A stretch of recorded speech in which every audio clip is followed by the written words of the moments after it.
ஆண்டவராகிய இயேசுவின் நாமத்தினாலே அன்பின் வாழ்த்துக்கள். கர்த்தர் உங்களை ஆசீர்வதிப்பாராக. உங்களுக்காகவும் உங்கள் குடும்பங்களுக்காகவும் நாங்கள் தொடர்ந்து ஜெபிக்கிறோம். இந்த வேளையிலும் நாங்கள் உங்களை கர்த்தருடைய கிருபையினாலே ஆசீர்வதிக்கிறோம். நாம் நேரடியாக சங்கீதங்களின் புஸ்தகம் 34வது சங்கீதம் 4வது வசனத்தை நாம் வாசிக்கலாம். சங்கீதம் 34:4 நான் கர்த்தரை தேடினேன், அவர் எனக்கு செவி கொடுத்து என்னுடைய எல்லா பயத்துக்கும் என்னை நீங்களாக்கி விட்டார். நான் கர்த்தரை தேடினேன், அவர் எனக்கு செவி கொடுத்து என்னுடைய எல்லா பயத்துக்கும் என்னை நீங்களாக்கி விட்டார். அல்லேலூயா.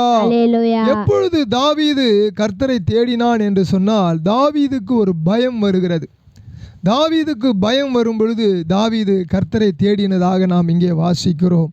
அப்படி என்று சொன்னால் உங்களுக்கும் எனக்கும் வாழ்க்கையிலே அநேக பயங்கள் இருக்கிறது.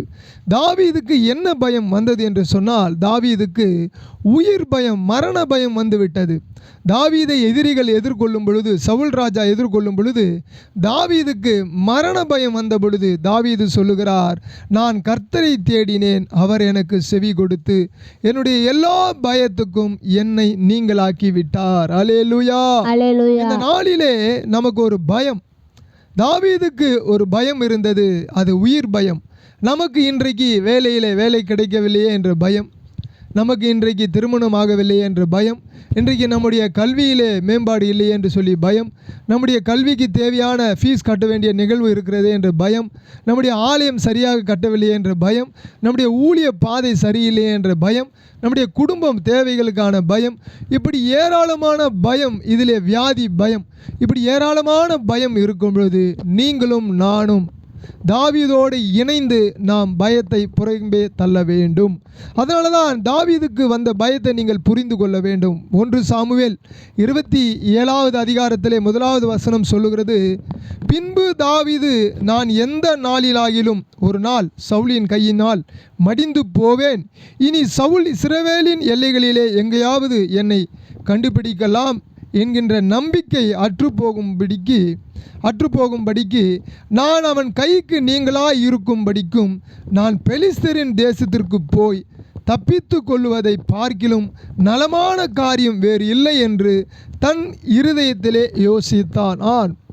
தன்னுடைய இருதயத்திலே சவுல் மீது தாவீதுக்கு இருந்த பயம், அந்த பயத்தினால் பிறந்ததுதான் இந்த சங்கீதம். நான் கர்த்தரை தேடினேன், அவர் எனக்கு செவி கொடுத்து என்னுடைய எல்லா பயத்துக்கும் என்னை நீங்களாக்கி விட்டார். ஒரு நாள் சவுல் மீது தாவீதுக்கு தன்னுடைய பயம், தன்னுடைய இருதயத்திலே யோசித்தான் பயத்தை குறித்து. சவுல் எப்படியாவது தன்னை கொன்று விடுவான் என்று சொல்லி, தான் பெலிஸ்து தேசத்திற்கு போக வேண்டும், இங்கு இருந்தால் கண்டிப்பாக சவுல் என்னை கொன்று விடுவான், அப்படி கொன்று விடுவான் என்ற நிலைமை அவனுக்கு தோன்றிய பொழுது, தன் இருதயத்திலே தோன்றிய பொழுது அவன் கர்த்தரை நோக்கி சொல்லுகிறான், நான் கர்த்தரை தேடினேன், அவர் எனக்கு செவி கொடுத்து என்னுடைய எல்லா பயத்துக்கும் என்னை நீங்களாக்கி விட்டார்.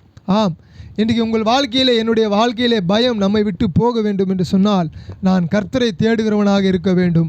நீங்கள் கர்த்தரை தேடுகிறவர்களாக இருந்தால், சவுலுக்கு தாவீது பயந்ததை போல நம்முடைய உலக காரியங்களுக்கு நாம் பயந்து கொண்டிருக்கிறோம்.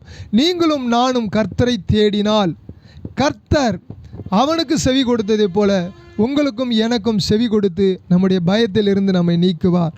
முதலாவது, ஒரு மனிதன் கர்த்தரை தேடுகிறவனாக இருக்க வேண்டும். இரண்டாவது, தேவன் அவனுக்கு செவி கொடுக்கிறவராக இருக்கிறார்.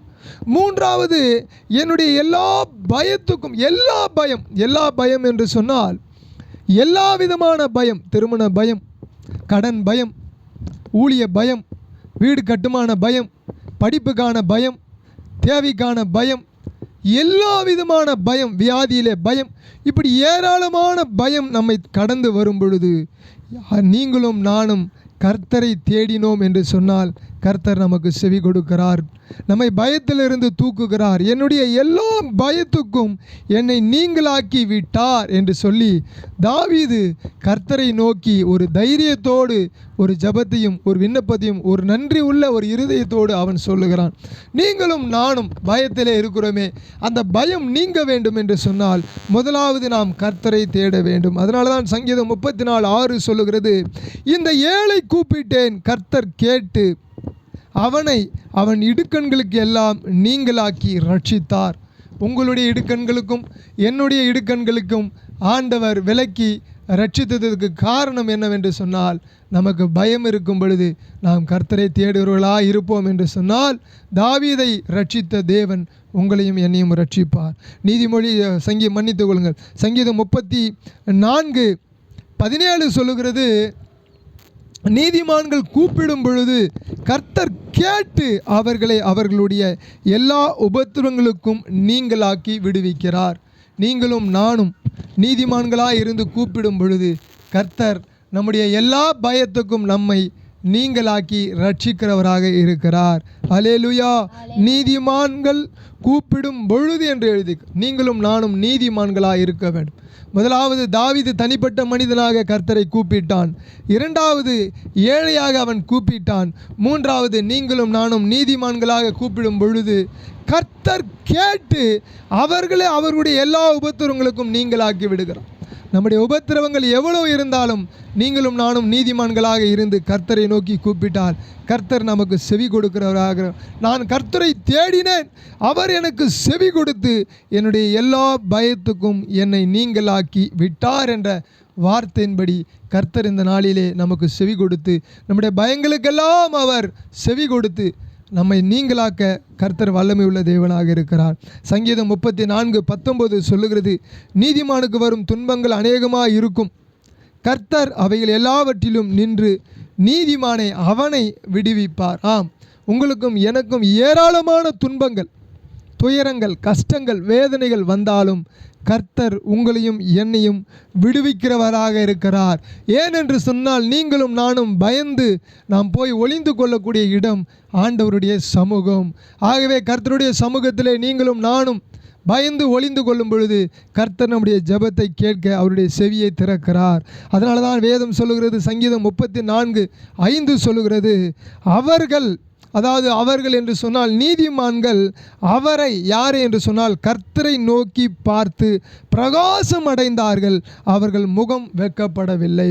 உங்களுடைய முகமும் என்னுடைய முகமும், நீதிமான்களாக இருக்கக்கூடிய உங்கள் முகமும் என்னுடைய முகமும் என்ன ஆகாதே, வெட்கப்படவே ஆகாது. ஏனென்று சொன்னால் அவர்கள் கர்த்தரை நோக்கி பார்த்து பிரகாசம் அடைந்தார்கள்.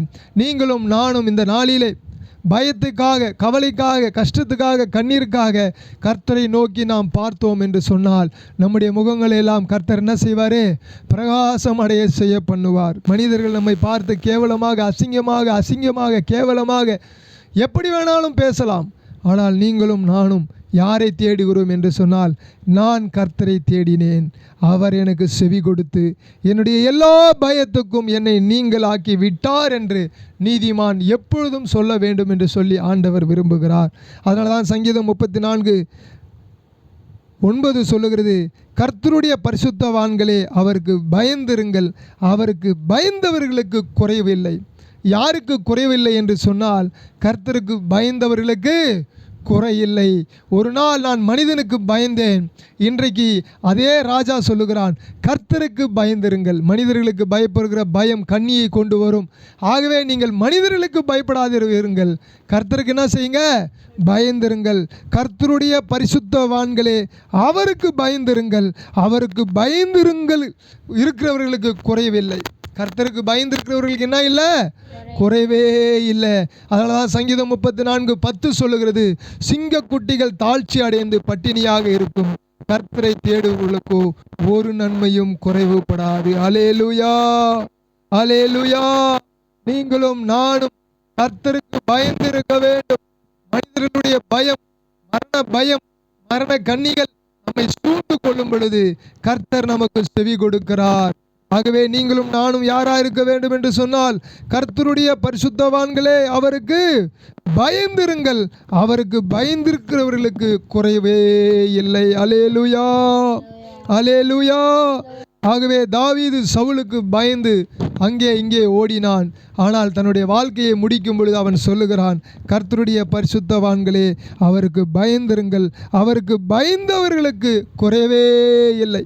இந்த ஆண்டு உங்களை குறைவில்லாமல் ஆண்டவர் நடத்த வேண்டும் என்று சொன்னால், மனிதர்களுக்கு பயப்படக்கூடிய பயத்தை விட்டுவிட்டு தொடர்ந்து ஜெபியுங்கள், தொடர்ந்து ஸ்தோத்திரியுங்கள், தொடர்ந்து ஊழியம் செய்யுங்கள், தொடர்ந்து உங்கள் குடும்பத்தை நடத்துங்கள், தொடர்ந்து உங்கள் பிஸ்னஸில் முன்னேறுங்கள், தொடர்ந்து ஆண்டவர் உங்களுடைய எல்லா பாதைகளையும், கல்வி கல்வியிலே படிப்பிலே இருந்து உங்களை ஆசீர்வதிப்பாராக. நீங்கள் கர்த்தரோடு இருங்கள், கர்த்தர் உங்களோடு கூட இருப்பாராக. கர்த்தர் உங்களை ஆசீர்வதிப்பாராக.